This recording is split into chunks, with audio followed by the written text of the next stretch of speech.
નમસ્કાર, મુદ્દાની વાત જોવાની શરૂઆત આપ કરી ચૂક્યા છો। હું છું આપની સાથે વિકાસ મકવાણા અને હું છું મુફદ્દલ કપાસી। મુદ્દાની વાતમાં આજે વાત કરીશું કે શું હવે અમેરિકા કોઈ મોટી ગેમ રમી રહ્યું છે। ડોનાલ્ડ ટ્રમ્પ કે જેમનું મન કળવું ખૂબ જ મુશ્કેલ છે, આ ડોનાલ્ડ ટ્રમ્પે હવે ઇઝરાયલ અને નેતન્યાહુને એક મોટી મૂંઝવણમાં મૂકી દીધા છે। જી હા, આ જે યુદ્ધની સ્થિતિ છે એ અત્યારે 8મા દિવસમાં પ્રવેશી ચૂકી છે અને ઇઝરાયલ અને નેતન્યાહુને ભરોસો હતો કે અમેરિકામાં સીધો સંપૂર્ણ રીતે અમને સમર્થન કરશે। ડોનાલ્ડ ટ્રમ્પ કે જે G7ની સમિટ છોડીને અધ વચ્ચે તુરંત વોશિંગ્ટન પહોંચી ગયા હતા, સિચ્યુએશન રૂમની વાત કરી તેને પછી કહ્યું હતું કે હવે ટેબલ પર વાતચીતનો કોઈ રસ્તો બચ્યો જ નથી, તમને 60 દિવસ આપ્યા હતા અને 13 જૂને 61મો દિવસ આવ્યો અને એટલા માટે જ તમારા પર પ્રહાર કર્યો છે। પરંતુ આ બધાની વચ્ચે ફરી એકવાર ડોનાલ્ડ ટ્રમ્પે 360 યુટર્ન લીધો છે, મોટો સેટબેક કર્યો છે ડોનાલ્ડ ટ્રમ્પે, કારણ કે ડોનાલ્ડ ટ્રમ્પ કહી રહ્યા છે હજુ 2 સપ્તાહ થોભી જાઓ। જી હા, વેટ એન્ડ વોચ નીતિમાં આવી ગયા છે। એક બાજુ ઇઝરાયલની અપેક્ષા હતી કે અમને એ B-2B બોમ્બર્સ પ્લેન આપવામાં આવશે। આ પ્લેનની ખાસિયત એ છે કારણ કે સૌથી મહત્વની કડી અને સૌથી મહત્વની શક્તિ ઈરાનની એ જ છે। ઈરાનમાં જે વિશ્લેષકો કહી રહ્યા છે કે 1000 કિલોમીટર અંદર જે એમના જે સૈન્ય ઠેકાણાઓ છે, એમની જે હથિયારોની આખો જખીરો છે એ ત્યાં છુપાયેલો છે અને ત્યાં જો પ્રહાર કરવો હોય તો ઇઝરાયલને એ B-2B પ્લેન બોમ્બર જોઈએ છે, પરંતુ એ અત્યાર સુધી અમેરિકા પાસે છે। અમેરિકા ઇઝરાયલને આપી જ નથી રહ્યું, એના કારણે આ યુદ્ધ ખૂબ જ આગળ વધી રહ્યું છે અને ઇઝરાયલ પર રોજે રોજ જોરદાર હુમલા થઈ રહ્યા છે। ઇઝરાયલ આવા હુમલાથી ટેવાયેલું નથી। જી હા, ઈરાન તો વર્ષોથી માર ખાતું આવ્યું છે અને ટેવ છે, ઘણા બધા યુદ્ધનો તે સામનો કરી ચૂક્યો છે। ઇઝરાયલના લોકો માટે પણ આ ખૂબ જ નવી સમસ્યા છે, કારણ કે લોકો બંકરમાં રહેવા માટે ટેવાયેલા નથી। આ બધી સ્થિતિમાં જ્યારે રોજે રોજ હુમલા થઈ રહ્યા છે અને ડોનાલ્ડ ટ્રમ્પ 1 સપ્તાહ તો થઈ જ ગયું છે અને કહી રહ્યા છે હજુ પણ 2 સપ્તાહ રાહ જોઈ લો, એના કારણે ઇઝરાયલની ચિંતા વધી છે। પરંતુ આ બધાની વચ્ચે ઇઝરાયલના રાષ્ટ્રપતિનું આજે નિવેદન એ આવ્યું કે વાંધો નહીં, ચિંતા નહીં, ભલે ડોનાલ્ડ ટ્રમ્પ અમેરિકા ના આવે, અમે એકલા લડવા સક્ષમ છીએ, અમે અમારા જે લક્ષ્ય અમે જે ચિહ્નિત કર્યા છે એને હાંસલ કરીને જ રહીશું। આ બધાની વચ્ચે રશિયા, ઉત્તર કોરિયા, જાપાન, ફ્રાન્સ, આ બધા અલગ અલગ ફ્રન્ટ પણ હવે ખુલી રહ્યા છે। એનો મતલબ મુફદ્દલ 2 સપ્તાહનો સમય ખૂબ જ મોટું કહેવાય, કારણ કે પહેલા એવું કહેવાતું હતું કે 2-3 દિવસમાં યુક્રેન જે વાતો થતી હતી કે યુક્રેન પતી હશે, પરંતુ ન પત્યું। અહીંયા પણ એવું કહેવામાં આવતું હતું કે 2-3 દિવસમાં તહેરાન પતી જશે અને હજુ પણ 2 સપ્તાહની વાત થઈ રહી છે। બિલકુલ, અને જે અમે કહ્યું હતું કે આગામી 24 કે 48 કલાકમાં કોઈ મોટો ટ્વિસ્ટ આવી શકે છે, એ જ તરફ આ આખી દિશામાં જઈ રહ્યું છે, કેમ કે જે રીતે ડોનાલ્ડ ટ્રમ્પ તરફથી આ નિવેદન આપવામાં આવ્યું, આ પણ ચર્ચા આજ મંચ ઉપરથી કરી હતી કે ડોનાલ્ડ ટ્રમ્પ વર્તમાન વિશ્વનું એક એવું વ્યક્તિત્વ છે કે એ ગમે તે ક્ષણે પોતાની વાત પરથી યુ ટર્ન લઈ શકે છે। એટલે કે જે વિકાસે કહ્યું કે જે અમેરિકા કહેતું હતું, જે ટ્રમ્પ કહેતા હતા કે હું ગમે ત્યારે કંઈક મોટું કરીશ, અને એની પછી પોતાના પ્રેસ સેક્રેટરીને મોકલીને એવું કહી દે છે કે ઈરાન સાથે વાતચીતની સંભાવના જોવાઈ રહી છે, અને એટલે એ સંભાવનાઓને જોતા અમેરિકા 2 વીક સુધીનો સમય આપી દે। એનો અર્થ એ થાય કે ઈરાન ને ઇઝરાયલ વચ્ચે જે ભીષણ યુદ્ધ ચાલી રહ્યું છે અત્યારે પણ, આ ઘડીએ પણ જ્યારે આપણે આ વાત કરી રહ્યા છીએ ત્યારે પણ ઈરાન પર ભીષણ હુમલો ઇઝરાયલે કર્યો છે અલગ અલગ શહેરમાં, બીજી તરફ ઇઝરાયલ પર ઈરાન જે હુમલો કરી રહ્યું છે। હવે આમાં સમસ્યા એ થઈ રહી છે કે ઈરાનની જે એર ડિફેન્સ સિસ્ટમ છે એ ઈરાનના જે સુપરસોનિક કે હાઇપરસોનિક મિસાઇલ છે, બેલેસ્ટિક મિસાઇલનો મારો ઈરાન કરી રહ્યું છે અને એક આખો વેવ મોકલે છે મિસાઇલ મારાનો। એ વેવનો સામનો ઈરાનનું જે કવચ છે આયરન ડોમ એ નથી કરી શકતું, અને એના ઇઝરાયલનું, અને એના કારણે ઇઝરાયલના ઘણા બધા શહેરમાં અત્યારે પરિસ્થિતિ ઘણી બધી વિકટ છે। ખુદ નેતન્યાહુએ પણ એ સ્વીકાર્યું છે કે અમને ભારે નુકસાન થઈ રહ્યું છે। હવે આ ભારે નુકસાનની સ્થિતિ ઈરાનમાં પણ છે, એટલે કે બંને દેશોમાં જે વિધ્વંસક યુદ્ધ ચાલી રહ્યું છે, પણ હજુ પણ વિકાસ, હજુ પણ આગામી 24 થી 48 કલાક ખૂબ જ મહત્વના છે, કેમ કે આ 24 થી 48 કલાકમાં કોઈ મોટો નિર્ણય લેવાઈ શકે છે। અમેરિકાની આ ગેમ કે જેમાં પોતે ખુદ સામે ના આવે ટ્રમ્પ અને પોતાના સેક્રેટરીને મોકલીને કહી દે કે 15 દિવસનો સમય છે, હું રાહ જોઈશ, પણ એ 15 દિવસ રાહ નહીં જોવે વિકાસ, અને એટલે જ ગમે ત્યારે ખૂબ મોટા સમાચાર આવી શકે છે ઈરાન ઇઝરાયલ યુદ્ધમાં. કેમ અને કે મુફદ્દલ ઈરાન પોતે આજે સ્પષ્ટ કરી ચૂક્યો છે કે અમે રોકાવાના નથી, અમારે યુદ્ધ વિરામ એટલા માટે નથી જોઈતું કારણ કે ઇઝરાયલ સતત અમારા પર હુમલા કરી રહ્યું છે અને અમે આ ન્યુક્લિયર પ્રોગ્રામને લઈ કોઈ ચર્ચા નથી કરવા માંગતા તેવું ઈરાનના વિદેશ મંત્રીએ આજે સ્પષ્ટ કર્યું છે. જો કે બીજી બાજુ જીનીવામાં બેઠકો થઈ રહી છે, ત્યાં ફ્રાન્સ, જર્મની, યુરોપિયન યુનિયનના જે પ્રતિનિધિઓ છે એમની સાથે વાટાઘાટો થઈ રહી છે અને ફ્રાન્સના જે રાષ્ટ્રપતિ છે મેક્રોન, એમણે કહ્યું કે ઈરાને હવે ટેબલ પર આવવું જોઈએ, પરંતુ ઈરાન ના પાડી રહ્યું છે કે ઇઝરાયલ જ્યાં સુધી હુમલા નહીં રોકે અમે ટેબલ પર નથી આવવાના, અમે પણ જવાબ આપતા રહીશું. ઇઝરાયલ પણ હવે આજે કહી ચૂક્યું છે, એમણે રાષ્ટ્રપતિ પણ કહ્યું કે ભલે અમેરિકા ન આવે, ભલે કોઈ પણ ના આવે, અમારા જે લક્ષ્યાંક છે એને અમે હાંસલ કરીને રહેવાના જ છીએ. છેલ્લા 24 કલાકમાં જે બન્યું છે એમાં સૌથી મોટા સમાચાર અમે સૌથી પહેલા આપને જણાવી દઈએ કે ઈરાન પર હુમલામાં અમેરિકા એન્ટર થાય છે કે નહીં, કેમ કે અમે ગઈકાલે કહ્યું હતું કે ચીન, રશિયા અને હવે જે ત્રીજું નામ લેવાઈ રહ્યું છે ઉત્તર કોરિયા એટલે કે નોર્થ કોરિયા પણ સક્રિય થઈ ગયું છે. એટલે જ આ આખા વિશ્વ માટે મોટી ચિંતાની વાત છે કે આખરે શું થવા જઈ રહ્યું છે. એવામાં અમેરિકાનું આ જે પગલું છે, જે એમણે જે સ્ટેટમેન્ટ આપ્યું છે આપણે જોઈ લઈએ. ઈરાન પર હુમલા મુદ્દે અમેરિકાએ હવે સ્પષ્ટ કર્યું છે, અમેરિકી પ્રમુખ ટ્રમ્પે, કે એમની જે ભૂમિકા છે એ હમણાં ખુલવાની નથી, સામે આવવાની નથી. એટલે કે એક રહસ્યની સ્થિતિ છે. લાગી રહ્યું છે કે ડોનાલ્ડ ટ્રમ્પ અવઢવમાં છે, પણ હું એવું કહી રહ્યો છું કે એ બિલકુલ અવઢવમાં નથી. 2 સપ્તાહનો જે સમય અપાયો છે એ માત્ર એક કેમોફ્લેજ છે. 2 સપ્તાહ પહેલા જ અને મોટા ભાગે આગામી 24 થી 48 કલાકમાં જ ટ્રમ્પ એન્ટર થઈ શકે છે. આ બધાની વચ્ચે બીજા એક મોટા સમાચાર વિકાસ, ઇઝરાયલની અંદર એક પછી એક અમેરિકન કાર્ગો પ્લેન ઉતરી રહ્યા છે. એક પછી એક અમેરિકન કાર્ગો પ્લેન ઉતરી રહ્યા છે. એનો અર્થ એ થઈ રહ્યો કે જે રીતે સેક્રેટરીના નિવેદન આપે એ પણ સાંભળી લઈએ. પણ હું એટલા માટે આ વચ્ચે ટાંકી રહ્યો છું ટ્રમ્પના નિર્ણયની અંદર કે આ 15 દિવસની જે વાત છે ને એમાં 24 કલાક કે 48 કલાક કે 72 કલાકમાં ટ્રમ્પનો ડિસિઝન નહીં, ટ્રમ્પનું એક્શન સામે આવશે. અને જે એક્શન સામે આવે ત્યાં સુધીમાં ઇઝરાયલે કઈ રીતે સર્વાઈવ કર્યું. તો અત્યાર સુધીમાં 800 કાર્ગો પ્લેન, કાર્ગો વિમાન ઇઝરાયલમાં ઉતરી ચૂક્યા છે. એવો એક અનકન્ફર્મ રિપોર્ટ છે. 800 કાર્ગો વિમાનમાં હથિયારો મોકલાયા છે ઇઝરાયલને. જે દર્શક મિત્રો અત્યારે જોડાઈ રહ્યા છે એમને ફરી એકવાર આપણે બધું જણાવી દઈએ કે 13 જૂનના રોજ ઇઝરાયલે સૌ પ્રથમ ઈરાન પર એટેક કર્યો તો એક સાથે 200 ફાઇટર જેટ્સ ત્યાં મોકલી દીધા અને કહ્યું કે અમારે એમના પરમાણુ ઠેકાણા નેસ્તનાબૂદ કરવાના છે. એક બાદ એક પરમાણુ વૈજ્ઞાનિકોનો ખાત્મો પણ બોલાવ્યો અને એક એવા જે જનરલ છે એમની પણ હત્યા થઈ ગઈ. અને પછી એવું લાગતું હતું કે 2 દિવસમાં બધું પતી જશે, પરંતુ ન પત્યું કારણ કે પછી ઈરાને જવાબી કાર્યવાહી કરી અને 6 દિવસ વીતી ગયા અને પછી ઇઝરાયલે કહ્યું કે યુએસએ આમાં ઇન્ટરવીન થવું પડશે. ડોનાલ્ડ ટ્રમ્પ પોતે આવ્યા. ડોનાલ્ડ ટ્રમ્પે કેનેડાથી નિવેદન આપ્યું હતું કે તહેરાન ખાલી કરો.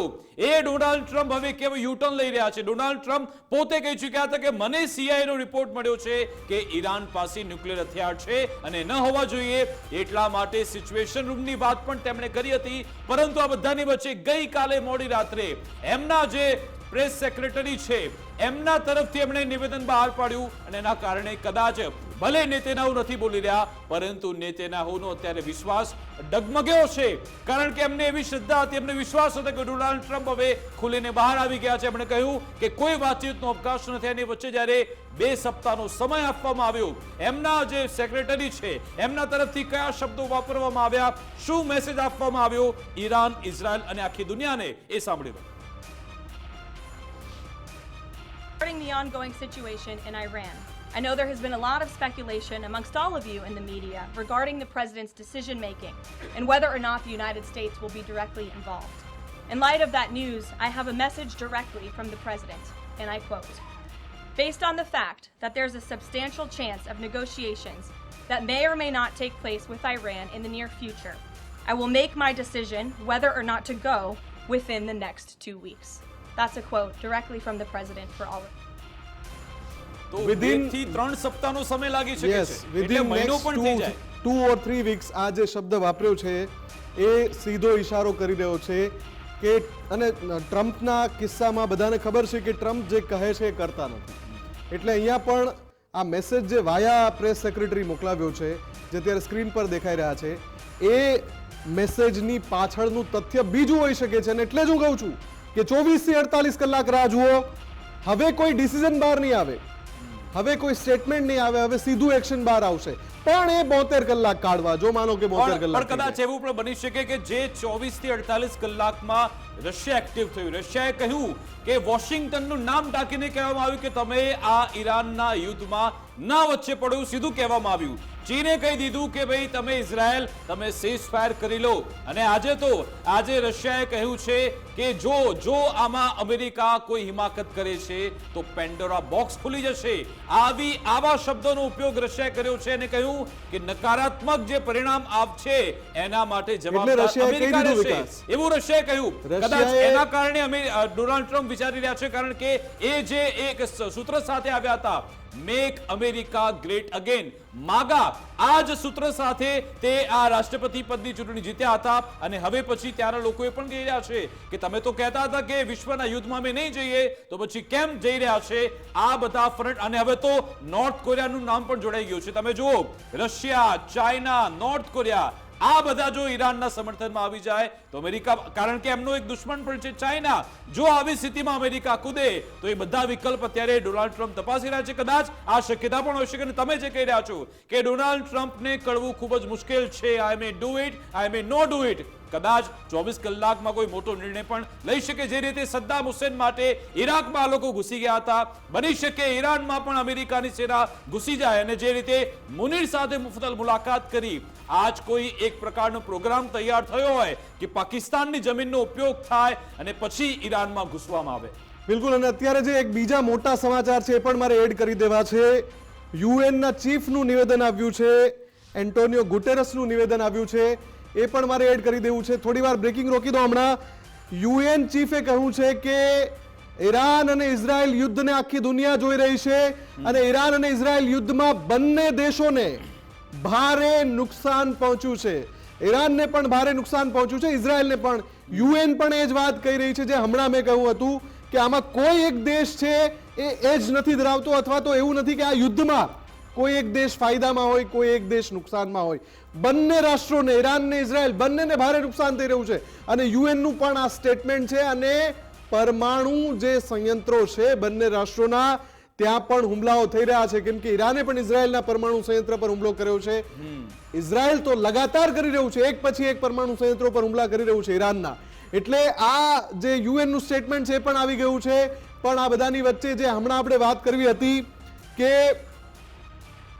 આ જે યુદ્ધ શરૂ થયું, એટલે કે ઇઝરાયલે જે હુમલો કર્યો ઈરાન પર ઓપરેશન રાઇઝિંગ લાયનના નામથી, એ યુદ્ધ શરૂ થયા પછી એ જો ટ્વીટ આપણી પાસે આવી ગયું છે, Antonio Guterres, give peace a chance, શાંતિને એક મોકો આપવો જરૂરી છે, એવું યુનાઇટેડ નેશન્સ તરફથી કહેવામાં આવ્યું છે. એમણે કહ્યું છે કે the expansion of this conflict ignite a fire that no one can control. આ જે કોન્ફ્લિક્ટ થયું છે એના કારણે એક એવી આગ લાગી શકે છે જેને પછી કોઈ નહીં બુઝાવી શકે. એટલા માટે શાંતિને વધુ એક મોકો આપી દો, એવું યુનાઇટેડ નેશન તરફથી અત્યારે અપીલ કરવામાં આવી છે. એન્ટોનિયો ગુટેરેસ તરફથી હમણાં જ આજે ઇમરજન્સી બેઠક મળી હતી અને ત્યારબાદ આ નિવેદન આપવામાં આવ્યું છે. પરંતુ ઇઝરાયલ પોતે એ કહી ચૂક્યું છે કે જ્યારે અમારા પર જે હિઝબુલ્લાના લોકો હુમલો કરે છે, હુતીના લોકો હુમલો કરે છે, ત્યારે તમે ક્યાં છો? જ્યારે ઈરાન અમારે હોસ્પિટલો પર હુમલો કરે છે, સિવિલિયન પ્લેસ પર હુમલો કરે છે, ત્યારે યુનાઇટેડ નેશન કેમ નથી બોલતું? અને અમે પોતાની સુરક્ષા કરી રહ્યા છીએ. સવાલ એ છે કે શું ઈરાન અને ઇઝરાયલ યુએનની વાત માનશે ખરા? મુફદ્દલ, મને લાગી રહ્યું છે જવાબ ના છે, કારણ કે અસંખ્ય ઉદાહરણ આપણી સામે છે કે યુનાઇટેડ નેશન કહીને થાકી જાય અને ઘણીવાર એની પોતાની ભૂમિકા પર પણ સવાલ ઉઠી ચૂક્યા છે. બિલકુલ. એટલે જ હું હમણાં બોલ્યો ને કે 7 દિવસ સુધી યુએન ક્યાં હતું? ઇમરજન્સી બેઠક તો ઇઝરાયલે જ્યારે હુમલો કર્યો એ દિવસે થવી જોઈતી હતી યુએનની. જો યુએનને વૈશ્વિક શાંતિથી લેવા દેવા હોય તો જે દિવસે ઓપરેશન રાઇઝિંગ લાઇન શરૂ થયું એ દિવસે થઈ જવી જોઈતી હતી બેઠક. જો ઇમરજન્સી બેઠક જ બોલાવી તો એ 7 દિવસ, એક સપ્તાહ પછી ના હોઈ શકે. એટલે યુએનની ભૂમિકા તો હંમેશા સવાલોમાં રહી છે અને એ અત્યારે પણ રહેવાની જ છે. જ્યારે 7 દિવસ પછી એમ કે શાંતિને એક તક આપો. હવે જ્યારે યુદ્ધ એટલું વિકરાળ થઈ ગયું છે, એકમેકના ઠેકાણાઓ પર અંદર ઘૂસીને મારી રહ્યા છે, ઈરાન ઇઝરાયલને મારી રહ્યું છે, ઇઝરાયલ ઈરાનને મારી રહ્યું છે, એ પછી તો હવે તો આખી વાત રિવેન્જ ઉપર આવી ગઈ છે. હવે તો બદલા ઉપર આખી વાત આવી ગઈ છે. ત્યારે તમે હવે એમ કહી રહ્યા છો કે શાંતિને એક તક આપવી જોઈએ. જરૂરી એ જ છે, જરૂરી એ જ છે, પણ તમે બહુ મોડા છો. તમે ખૂબ જ- ઘણી ખૂબ વાર જ- લગાડી બિલકુલ, ખૂબ જ દીધી. વિકાસનો મોડું એક થઈ બહુ ગયું પસંદીદા સંવાદ છે, ડાયલોગ છે એના માટે. હુઝુર આતે આતે દેર કર દી. હા, એટલે બિલકુલ. આ અને યુએન ની આ આદત જ છે કામ પાછળથી આવશે, પિક્ચરમાં પાછળથી એન્ટર થશે. પણ મુફદ્દલ આ જે સ્થિતિ છે ખૂબ જ ગંભીર અને વિકટ એટલા માટે થઈ ચૂકી છે કારણ કે અત્યાર સુધીમાં તો આપણે જોયું કે પહેલા ઈરાન અને ઇઝરાયલ આ બંનેનું કોન્ફ્લિક્ટ શરૂ થાય છે, પછી ધીમે ધીમે એમાં અમેરિકા એન્ટર થાય છે, પછી પાકિસ્તાનની વાત થાય છે, પછી ચીન અને રશિયાની વાત થાય છે, અને આજે ઉત્તર કોરિયા પણ તેમાં આવી ગયું છે. ઉત્તર કોરિયાએ કહ્યું કે મિડલ ઈસ્ટમાં શાંતિ ભંગ કરવાનું કામ ઇઝરાયલ અને અમેરિકા નામના કેન્સર કરી રહ્યા છે. આ શબ્દો આજે ઉત્તર કોરિયા તરફથી વાપરવામાં આવ્યા અને કહ્યું કે જો આમાં કોઈ હિમાકત કરવામાં આવી તો અમે ઈરાનની સાથે રહીશું, એવું કહેવામાં આવ્યું છે. અને ના ઉત્તર કોરિયા, પરંતુ જે બધા સંગઠન છે, હિઝબુલ્લાએ કહ્યું છે કે સમય આવે અમે પણ આ યુદ્ધમાં કૂદીશું. અને કેટલાક રિપોર્ટ એવું પણ કહી રહ્યા છે કે અફઘાનિસ્તાન, પાકિસ્તાન, ઈરાન એની બોર્ડરે જે કેટલાક આતંકવાદી સંગઠન ચાલી રહ્યા છે એ લોકો પણ આમાં કૂદવા આતુર છે. ISIS હોય કે બીજા જે આતંકવાદી સંગઠન છે, તમે વિચારો કે જો અલગ અલગ દેશો, આતંકવાદી સંગઠન આ બધા એક સામે લડશે તો કેવો મોટો ભડકો થઈ શકે છે. એટલે વિકાસ, આ 24 કલાકનો ઘટનાક્રમ એટલે જ દર્શકોને આપણે જણાવી દઈએ કે છેલ્લા 24 કલાકમાં ઈરાન, ઇઝરાયલમાં બીજા ઘણા બધા પક્ષકારો, ઘણા બધા દેશ એડ થઈ ગયા છે. અને એટલે જ આ યુદ્ધ હવે માત્ર ઈરાન ઇઝરાયલનું નથી રહ્યું. અને એટલે જ આ યુદ્ધ પર આપણે વાત એટલે જ કરી રહ્યા છીએ આ મંચ ઉપરથી, કેમ કે આખા વિશ્વને એ ચિંતા કરવાની છે કે જો અમેરિકામાં એન્ટર થઈ જાય તો રશિયાએ તો કહી દીધું છે કે તમે એન્ટર થયા તો અમે તૈયાર છીએ. ચીન તરફથી પણ સ્ટેટમેન્ટ આવી રહ્યું છે, ને જે રીતે હવે નોર્થ કોરિયા, એટલે 3 એવા રાષ્ટ્રો છે જે ન્યુક્લિયર વેપન્સ ધરાવે છે અને ત્રણેય શક્તિશાળી રાષ્ટ્રો છે. એ ત્રણેય રાષ્ટ્રો ઈરાનની તરફેણમાં આવ્યા છે. એટલે અત્યારની પરિસ્થિતિમાં તો કદાચ યુરોપિયન યુનિયનમાંથી કોઈ એવું નથી કહ્યું કે જો ઈરાનની સાથે રશિયા આવશે તો અમે આવી જઈશું, એવું કોઈ નથી કહ્યું. એટલે ઇઝરાયલ પાસે સ્કોર ઓછો છે, ઈરાન પાસે સ્કોર વધારે છે આ સંજોગોમાં. અને હવે વધુ એક મોટા સમાચાર પણ અત્યારે આવ્યા છે જે આપણી પાસે, એ પણ જણાવી દઈએ. ઈરાને ફરી એકવાર ઇઝરાયલ પર, અને હું આ જ કહી રહ્યો છું ને, એક કે સામે મિસાઇલો 30 બેલિસ્ટિક મિસાઇલ ફરીથી નાખી છે. બિલકુલ, અત્યારે બેલિસ્ટિક મિસાઇલ હુમલો થયો જેમાં હાઇફા, મધ્ય ઇઝરાયલ અને ઉત્તર ઇઝરાયલના શહેરો પર હુમલા થયા છે. ઈરાને ફરી એકવાર ઇઝરાયલ પર મિસાઇલ વડે હુમલા કર્યા છે અને આજે જે એક જે શહેર છે એ વિસ્તારમાં એવો ભીષણ હુમલો થયો, ત્યાંના દ્રશ્યો જોઈને તમે વિચલિત થઈ જાઓ એવી સ્થિતિ આજે ઇઝરાયલમાં જોવા મળી છે. અને ઈરાન કે જે પોતાના જે મોડિફાઈડ અને અત્યાધુનિક મિસાઇલ છે એનો ઉપયોગ તો અત્યાર સુધી કર્યો જ નથી, એ તો હજી બાકી છે, એને બચાવી રાખ્યા છે. પરંતુ ઇઝરાયલની સ્થિતિ એવી છે કે રિપોર્ટ આવી રહ્યા છે એની જે એર ડિફેન્સ સિસ્ટમ છે એની ક્ષમતા અત્યારે ઘટી ગઈ છે, એવા અમેરિકાના તરફથી જ રિપોર્ટ આવી રહ્યા છે. એટલા માટે આજે અમેરિકાએ ફરી એકવાર સૈન્ય મદદ મોકલવાનું નક્કી કર્યું છે. કેટલીક એમને એ સામગ્રી, હથિયારની સામગ્રી પણ મોકલી આપી છે. પરંતુ જો જ્યારે ડોનાલ્ડ ટ્રમ્પ એવું કહેતા હોય કે હજુ પણ 2-3 સપ્તાહ રાહ જુઓ, એનો મતલબ એમ કે અમેરિકાએ બતાવવા ઈચ્છે છે કે એ બતાવી રહ્યા છે કદાચ કે સતત દરરોજ ઇઝરાયલ, ઈરાન તરફથી જે હુમલો થઈ રહ્યો છે કે બતાવે કે જો આટલું બધું અહીંયા પ્રેશર આવ્યું એના કારણે પછી અમારે મેદાનમાં આવવું પડ્યું, કે પછી પ્લાન બી એમનો એવો છે કે ભટકાવવાનો પ્રયત્ન થઈ રહ્યો છે. કે એવું કહેવામાં આવે જે રીતે આપણે કર્યું હતું, ઓપરેશન સિંદૂર ચલાવ્યું, કે આપણે વોર ડ્રીલ કરવાની જાહેરાત કરી નાખી 7 મેના રોજ, અને પછી એ વોર ડ્રીલની આડમાં આપણે ઓપરેશન સિંદૂર ચલાવ્યું. કદાચ એ ટ્રેપ તો અત્યારે ડોનાલ્ડ ટ્રમ્પે નથી લોન્ચ કર્યો ને. ડોનાલ્ડ ટ્રમ્પ એવું કહી રહ્યા છે કે 2 થી 3 સપ્તાહ ઈરાનને કદાચ લાગે કે અત્યારે સીધો અમેરિકા ઇન્વોલ્વ નહીં થાય, કદાચ રાત પડતા અથવા તો આવતીકાલે રાત્રે 2 દિવસ પછી ગમે ત્યારે કોઈ મોટો હુમલો થાય તો નવાય નહીં. આ બધી સ્થિતિ અત્યારે મુફદ્દલ જોવા મળી રહી છે. બિલકુલ, અને આ સ્થિતિની વચ્ચે વિદ્યા એક મોટા સમાચાર પણ છે જે મારે જણાવવા છે. નેક્સ્ટ બ્રેકિંગ ઉપર જઈશું, કેમ કે આ ઇમ્પોર્ટન્ટ એટલા માટે છે કે જે ગતિવિધિ છેલ્લા 24 કલાકમાં થઈ છે, આજના દિવસમાં અત્યાર સુધીમાં થઈ છે, એની સાથે આ પણ એક મોટા સમાચાર છે. સમાચાર એ છે કે અમેરિકી સેના પર ઈરાનના હુમલાનો ડર છે અને અમેરિકાએ કતાર બેઝ પરથી વિમાનો હટાવી દીધા છે. અમેરિકાની જે સૈન્ય જે ટુકડીઓ લગાવાઈ છે કતારની નજીક, ત્યાંથી વિમાનો હટાવી લીધા છે. લશ્કરી એરબેઝ અમેરિકાએ ખાલી કર્યા હોવાનો અહેવાલ છે. આ જે સમાચાર છેલ્લા 2-3 દિવસથી આવી રહ્યા છે કે અમેરિકા ઈરાનની આસપાસ ખાડી રાષ્ટ્રોમાં જ્યાં જ્યાં એના એરબેઝ છે ત્યાં જે વિમાનોનો કાફલો છે એને હટાવી રહ્યા છે. પણ આની પાછળની કહાની અલગ છે. અહીંયા ઈરાન હુમલો કરે એવી સંભાવના નથી. આ એરબેઝ ઉપર, અમેરિકન એરબેઝ ઉપર ઈરાન હુમલો કરે એવી સંભાવના નથી, કેમ કે અત્યારે પહેલા તો જે ઈરાનનું એર ડિફેન્સ સિસ્ટમ છે એ નબળી સાબિત થઈ રહી છે ઇઝરાયલ સામે. ઇઝરાયલ રોજ મોટા પાયે હુમલા કરે છે, ઈરાન પાસે કોઈ એવું કવચ નથી. એટલે અત્યારે એની પ્રાયોરિટી તો એ છે કે કઈ રીતે ઈરાનના અલગ અલગ જે લશ્કરી ઠેકાણા છે જેના પર ઇઝરાયલના હુમલા થયા છે ખાળવા. ઈરાનનું જે કવચ છે એના બંકરો છે, એ અત્યારે પણ મોટા ભાગના જે લોકો છે બંકરમાં વસી રહ્યા છે, એમનું સૌથી મોટું સુરક્ષા કવચ છે.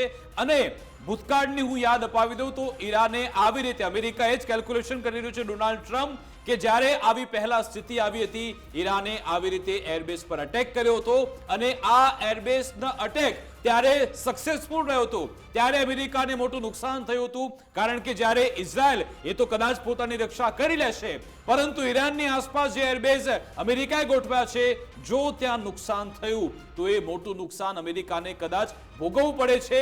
એટલા માટે અમેરિકા અત્યારે કતર જે એરબેઝ છે ત્યાંથી પોતાના જે વિમાનો છે એને હટાવી રહ્યું છે. અને કદાચ આ કોઈ બીજો પ્લાન પણ હોય, બીજો પ્લાન હોવાની સંભાવના એટલા માટે વધારે છે કે બની શકે કે એક નવી રણનીતિ તૈયાર થઈ ચૂકી છે, જેના પર અમલવારી હું કાલનો કહી રહ્યો છું કે અમેરિકાએ એક રણનીતિ બનાવી લીધી છે જેના પર અમલવારી ચાલુ થઈ ગઈ છે, અને એ અમલવારી એક્શનના સ્વરૂપમાં જોવા મળશે. આ બધાની વચ્ચે બીજી જે સૌથી મહત્વની વાત એ છે કે જ્યારે 8મો દિવસ ચાલી રહ્યો છે, ઈરાન અને ઇઝરાયલ વચ્ચે યુદ્ધનો 8મો દિવસ છે, ત્યારે વધુ એક ન્યુક્લિયર રિએક્ટર પર ઇઝરાયલે હુમલો કર્યો છે.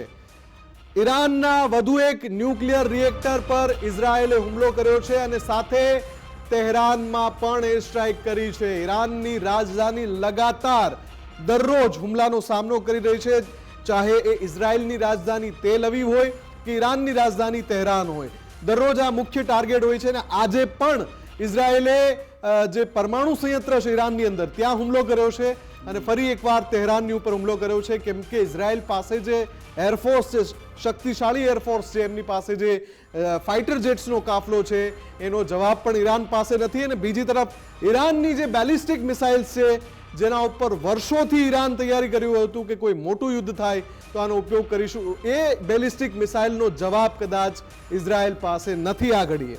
બિલકુલ. અને જે ઇઝરાયલ છે એ મોટી આર્થિક સમસ્યાનો સામનો પણ કરી રહ્યું છે. એક રિપોર્ટ આવ્યો છે અમેરિકાનો, એમાં કહેવાય રહ્યું છે કે અત્યારે દરરોજનો ઇઝરાયલનો ખર્ચો 6,278 કરોડનો છે. વિચારો, એક દિવસનો ખર્ચો, કારણ કે એ સૈનિકોની સેલેરી, આ બધું નુકસાન, એ મિસાઇલોનો એ આખું નુકસાન, ઇન્ફ્રાસ્ટ્રક્ચર તૂટી રહ્યું છે, બધું નુકસાન, એના કારણે દિવસનું 6,278 એટલે કે રોજનું જો તમે ગણો 6,278 કરોડ તો આટલા 10 દિવસોમાં કદાચ 60,000 કરતા વધારેનો ખર્ચો, 60,000 કરોડ કરતા વધારેનો ખર્ચો ઇઝરાયલને વિકાસ. હમણાં આપણે જે સમાચાર ગાઝામાં પણ આવી સ્થિતિ છે. બિલકુલ. હમણાં જે સમાચાર આપણે થોડી વાર પહેલા દર્શાવ્યા કે હમણાં ફરી એકવાર ઈરાને ખૂબ મોટો હુમલો કર્યો છે, એમાં થોડી વિગતો એડ કરી દઉં કે સ્વામ મિસાઇલ અટેક કરી રહ્યો છે. એટલે કે ઈરાન છે મિસાઇલનો આખો વેવ, આખું ઝુંડ મોકલે છે ઇઝરાયલ તરફ, અને આ 8મા દિવસમાં 16મો સ્વામ મિસાઇલ અટેક છે ઈરાનનો ઇઝરાયલ પર. અને સ્વામ મિસાઇલ અટેક જ્યારે થાય છે ત્યારે આયરન ડોમને પણ સમસ્યા થઈ રહી છે. આ પણ ખૂબ જ અગત્યની વાત છે, કેમ કે ડિફેન્સ માટે પણ મિસાઇલની જરૂર પડે, અને એ આયરન ડોમની અંદર જે મિસાઇલ વપરાય છે એનો જથ્થો લગાતાર ખૂટી રહ્યો છે, ખાલી થઈ રહ્યો છે ઇઝરાયલ પાસે, અને ઈરાન આ બાબતમાં હાવી થઈ રહ્યું છે ઇઝરાયલ પર. બિલકુલ. અને ઇઝરાયલ ક્લસ્ટર બોમ્બ ફેંકી રહ્યું છે. ક્લસ્ટર બોમ્બનો ઉપયોગ કે જે એનો ઉપયોગ કરવા પર 108 દેશો પર પ્રતિબંધ છે. જો કે એમાં ભારત સહિતના દેશોએ એ સંધિ પર હસ્તાક્ષર નથી કર્યા.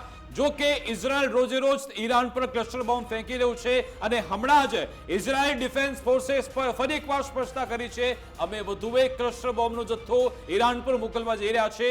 ક્લસ્ટર બોમ્બ એક એવા બોમ્બ હોય છે કે જે નાના નાના બોમ્બનો સમૂહ એકઠો થાય છે અને પછી એક જ સાથે એ જે પ્લેસ નક્કી કરવામાં આવે છે એના પર એટેક થાય છે, અને ત્યાં જઈને એ વોરહેડ ખુલી જાય છે. આસપાસના એ જે ટાર્ગેટ હોય છે ત્યાં તો એટેક થાય જ છે, પરંતુ એની આસપાસના વિસ્તારોમાં પણ એ બોમ્બ ફેલાઈ જાય છે અને પછી એના પર હુમલો થતો હોય છે. અને સૌથી ગંભીર બાબત એ પણ છે કે જો કેટલાક બોમ્બ ન પણ ફૂટે, એ બોમ્બ ત્યાં ને ત્યાં પડ્યા રહે છે. જેવી લોકોની હલચલ વધે, ફરી એકવાર બ્લાસ્ટ થાય છે. આટલો આ ગંભીર આ બોમ્બ છે, આટલી નુકસાન પહોંચાડી શકે છે ક્લસ્ટર બોમ્બ. એટલે કે આ બાજુ સ્પોન એટેક થઈ રહ્યો છે ઈરાન તરફથી અને ઇઝરાયલ ક્લસ્ટર બોમ્બ ફેંકી રહ્યું છે. આવી સ્થિતિ અત્યારે ઈરાન અને ઇઝરાયલ વચ્ચે છે. પરંતુ રિંગ માસ્ટર ડોનાલ્ડ ટ્રમ્પ એ શું નિર્ણય લે છે એના પર નજર છે. એના પર ઇઝરાયલ પણ રાહ જોઈ રહ્યું છે કે ડોનાલ્ડ ટ્રમ્પ અમારી સાથે આવે. રશિયા પણ રાહ જોઈ રહ્યું છે કે જો ડોનાલ્ડ ટ્રમ્પે કોઈ નિર્ણય લીધો તો પછી અમારે પણ કોઈ મોટો નિર્ણય લેવો પડશે. આ બધાની વચ્ચે પેન્ડોરા બોક્સ ખુલશે એવું સીધું રશિયાએ કહી દીધું. બિલકુલ, આ બધાની વચ્ચે જે સૌથી મોટા સમાચાર અત્યારે મળી રહ્યા છે, એકવાર બ્રેક કરી દેજો. સૌથી મોટા સમાચાર અત્યારે મળી રહ્યા છે કે ઇઝરાયલના વડાપ્રધાન નેતન્યાહુ અચાનક અમેરિકા પહોંચ્યા છે. અત્યારે સમાચાર આવી રહ્યા છે ઇઝરાયલના વડાપ્રધાન બેન્જામિન નેતન્યાહુ અત્યારે જ અમેરિકા પહોંચ્યા છે. હમણાં સમાચાર આવી રહ્યા છે, થોડી ક્ષણો પહેલાના સમાચાર છે. એટલે કે 15 દિવસ વાળી વાત થયા પછી નેતન્યાહુ કોઈ મોટી ચર્ચા કરવા માટે અમેરિકા પહોંચ્યા છે અને અચાનક યુદ્ધની સ્થિતિમાં દેશ છોડીને આ રીતે અમેરિકા પહોંચવું એ સાંકેતિક છે કે નેતન્યાહુ કોઈ મોટો સંદેશ લઈને ત્યાં પહોંચ્યા છે. નેતન્યાહુ કોઈ એવી વાત લઈને ગયા છે જે અમેરિકા પાસે એમને મનાવવી છે અથવા તો અમેરિકાને જાણ કરવી છે. ઈરાન સાથે યુદ્ધ શરૂ થયા બાદ, એટલા માટે આ સમાચાર મહત્વના છે, 8મો દિવસ છે ઈરાન સાથે યુદ્ધ શરૂ થયા બાદ પહેલી વાર છે કે બેન્જામિન નેતન્યાહુ અમેરિકા પહોંચ્યા હોય. એટલે આ ખૂબ મોટા સમાચાર છે. જ્યારે ટ્રમ્પ એ પત્તા નથી ખોલી રહ્યા, ટ્રમ્પ એકદમ એ રીતની જ વાતો સામે લાવી રહ્યા છે કે અનુમાન જ લગાવવા પડે.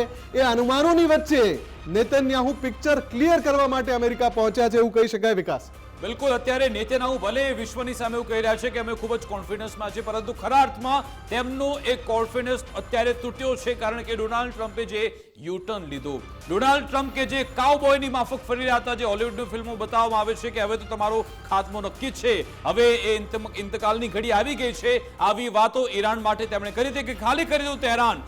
કેનેડાથી એમણે ટ્વીટ કર્યું હતું કે હવે તહેરાન ખાલી કરવું પડશે અને કહ્યું કે હવે તો અંતિમ દિવસ આવી ગયો છે, કારણ કે 60 દિવસની તમને મોહલત આપી હતી એ પૂર્ણ થઈ છે.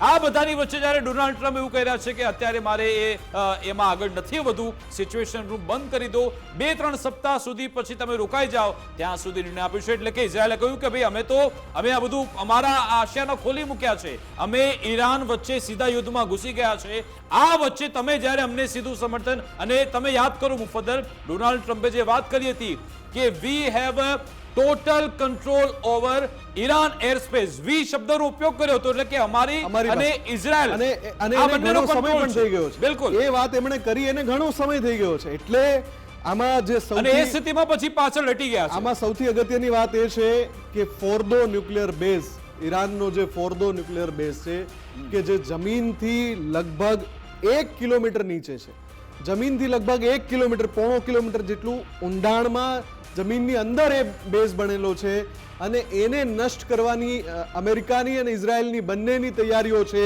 પણ એ ફોર્દો ન્યુક્લિયર બેઝને ઇઝરાયલ એકલું નષ્ટ કરી શકે એમ નથી, અમેરિકાની મદદ એમાં જરૂરી છે.